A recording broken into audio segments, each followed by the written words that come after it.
हजरत अली अल मुर्तजा फरमाते हैं सैयदा फातिमा ने कभी मुझे कोई कुछ कहा ही नहीं, कभी फरमाइश ही नहीं की। एक दिन बीमार हो गई तो कहने लगी, मैं करीब बैठा तो मैंने कहा फातिमा जिंदगी में तूने कभी कुछ नहीं मांगा, और इज्जत वाले बाप की इज्जत वाली बेटी, मेरा दिल करता है कोई फरमाइश तो करना। तो हजरत फातिमा कहने लगी, अली अगर एक अनार मिल जाए ना, अगर एक, मेरा दिल कर रहा है अगर एक अनार मिल जाए, एक अनार मिल जाए तो तबीयत चाह रही है अनार खाने को। मौला अली शेर खुदा फरमाते मैं गया, एक अनार खरीदा बाजार से, 1 दिनार था मेरी जेब में।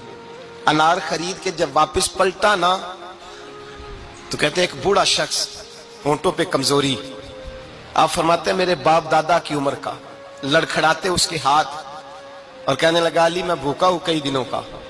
हजरत अली फरमाते मेरे पास वो 1 ही दिनार था जिसका अनार आ गया। कहते मैंने उसी वक्त वो अनार निकाला, उस शख्स के हाथ में रखा, बोझल कदमों से जब मैं अंदर दाखिल हुआ ना तो पाक रसूल